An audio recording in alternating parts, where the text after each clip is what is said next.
Well, we all know that J.K. Rowling is on good form these days, especially when it comes to the debate around gender and women's rights. She is not really staying quiet despite the attacks, despite the attempts to cancel her. A couple of days ago, it was International Women's Day, and so you had a lot of your generic liberal lefties who were trying to take advantage of that and make it about not women. One of them is Annalise Dodds, who was until recently the Labour Party's shadow chancellor, one of the most boring shadow chancellors we've had in this country, probably ever. And not that that's relevant, but to be fair, it might be relevant to the fact that she doesn't really do anything in terms of even rhetoric wise. She made this video on behalf of the Labour Party talking about women's rights and champions of the women. That's the Labour Party, apparently. And didn't really go well because J.K. Rowling massively called her out. A time to celebrate the victories women have won in the fight for equality. So Labour will put women at the heart of our recovery.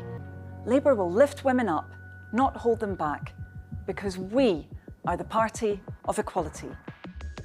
Okay, so you are the party of equality. That even the tweet says Labour will lift women up. Really? I mean, I would just leave it to J.K. Rowling to respond because her reply was amazing, saying that this morning, this was obviously a couple of days ago, saying, you, Annalise Dodd, told the British public on TV and radio that you literally can't define what a woman is. What's the plan? Lift up random objects until you find one that rattles? Amazing, absolutely amazing. Because they don't know. They get stuck in this debate. They're not even the intellectual ones. The Labour Party politicians who go on TV or radio and they get asked these questions about the women's rights and gender issues, and they could, especially when it comes to the new woke debates, they don't really know much about it. So in order not to offend their own base and supporters, some of them, they tend to just like ramble on about nonsense and how they can't even define what a woman is.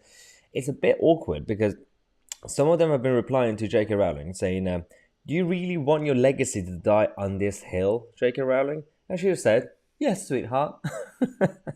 I'm staying right here on this hill defending the right of women and girls to talk about themselves, their bodies, and their lives in any way that they damn well please. You worry about your legacy, I'll worry about mine. Oh, burn. So, that, and also we got this really, really good meme by Reason. Labour flounders to define what the word woman is, the reality of it. That was Annalise Dodds.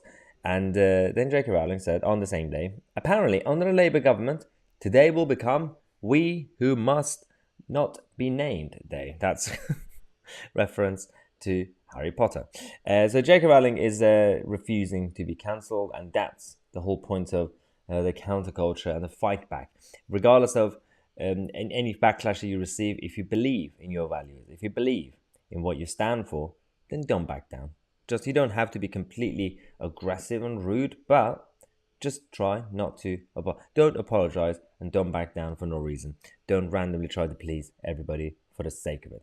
Now, on that note, we're going to have a new daily show at 6 p.m. today, as of today, called Disrupt.